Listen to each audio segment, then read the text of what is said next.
তালডাংরায় ফের গায়ের জোরে জয় তৃণমূলের। বিরোধীদের অভিযোগ নির্বাচনের নামে প্রহসন। বিধানসভা নির্বাচন এখনো অনেক দূরে, কিন্তু তার আগে যেন প্রস্তুতি ম্যাচ শুরু করে দিল শাসক দল তৃণমূল। তালডাংরার সমবায় সমিতির পরিচালন সমিতি নির্বাচনে বিনা প্রতিদ্বন্দ্বিতায় সব আসনে জয় পেয়ে ফের উঠল সবুজ আবির, আর তা নিয়েই শুরু হয়েছে বিতর্ক। বিরোধীরা স্পষ্ট অভিযোগ তুলেছে, এই জয় কোনো গণতান্ত্রিক জয় নয়, এটা পুলিশের সহযোগিতায় বিরোধীদের কণ্ঠরোধ করে গায়ের জোরে ছিনিয়ে নেওয়া আসন। বৃহস্পতিবার তালডাংরায় 9টি আসনের জন্য নির্বাচন হওয়ার কথা থাকলেও একটিও বিরোধী মনোনয়ন জমা পড়েনি। ফলে সব আসনেই তৃণমূল প্রার্থীরা বিনা প্রতিদ্বন্দ্বিতায় জয়ী হন।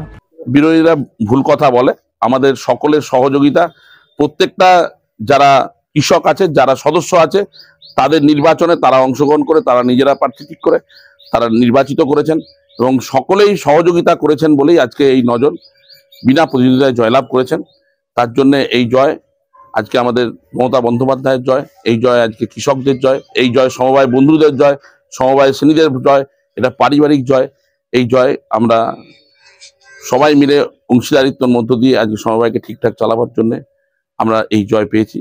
বিরোধীদের দাবি, তাদের মনোনয়ন জমা দিতেই দেওয়া হয়নি। প্রশাসনের নির্লিপ্ত ভূমিকা এবং শাসক দলের হুমকি চাপের কারণেই কেউ মনোনয়ন জমা দিতে সাহস পাননি। বিজেপির রাজ্য কমিটির সদস্য সৌগত পাত্র কটাক্ষ করে বলেন, জয়লাভ আবার কি জিনিস? মনোনয়ন জমা দিতেই যদি না দেওয়া হয়, তাহলে এটা নির্বাচনের নামে প্রহসন ছাড়া কিছুই নয়। পুলিশ প্রশাসনের সহায়তায় গায়ের জোরে সব দখল করেছে তৃণমূল। ব্যাপার, তালডাংরায় যে সমবায় নির্বাচন হয়েছে, সেখানে দলদাস পুলিশকে কাজে লাগিয়ে বিরোধীদের মনোনয়ন করতে না দিয়ে সন্ত্রাস করে জয়লাভ করেছে এরা। তো এটাকে কি সত্যি জয়লাভ বলা যায়? হাস্যকর নয় কি? সারা বাংলায় যেখানে তৃণমূল বিভিন্ন জায়গায় নির্বাচন করতে না দিয়ে বিনা প্রতিদ্বন্দ্বিতায় জিতছে, ঠিক সেই রকম ভাবে তালডাংরার সমবায়ের নির্বাচনও এরা করেছে। বাংলায় যেখানে গণনা কেন্দ্রে ছাপ্পা দেওয়ার জন্য বিশ্ববিখ্যাত, সেখানে এই জয়লাভ সত্যি হাস্যকর। 2009 সালে তৎকালীন সিপিআইএমকে হারিয়ে তৃণমূল প্রথমবার এই সমবায়ে ক্ষমতায় আসে। 2019 পর্যন্ত চলে তাদের কার্যকাল। তারপর দীর্ঘ 6 বছর পেরিয়ে 2005-এ এসে নির্বাচন না করেই ফের সব আসন দখলে। তৃণমূলের নেতারা যদিও এ জয়কে মমতা বন্দ্যোপাধ্যায়ের উন্নয়নের জয় বলেই ব্যাখ্যা করছেন।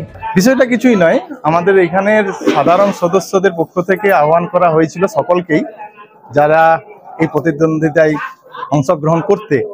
কিন্তু এই প্রতিদ্বন্দ্বিতায় আমাদের এই 9 জন ছাড়া অন্য কোনো প্রতিদ্বন্দ্বী অংশগ্রহণ করেনি, বিরোধীকেও অংশগ্রহণ করেনি। সুতরাং নিয়ম অনুযায়ী আমরাই যে 9 জন, সেই 9 জন আমরা নির্বাচিত হয়েছি। আমাদের লক্ষ্য থাকবে অবশ্যই এলাকার যে চাষি, সেই চাষিদের সমস্ত চাহিদা পূরণ এবং আমাদের মামাটি সরকারের যে সরকারি যে নিয়মগুলো, মানে সরকারি যে প্রকল্পগুলো আছে, সেই প্রকল্পগুলো আমরা এলাকার চাষিদের এবং সদস্যদের কাছে পৌঁছে দিতে চাই। তবে বিরোধীদের প্রশ্ন, উন্নয়নে যদি আস্থা থাকে, তাহলে ভোটে যেতে এত ভয় কেন? নিউজ আজ বাংলা, বাঁকুড়া। পশ্চিমবঙ্গ সরকার অনুমোদিত স্বাস্থ্যসাথী মান্যতাপ্রাপ্ত রোগী পরিষেবার বিশ্বস্ত প্রতিষ্ঠান দামোদর হেলথ কেয়ার।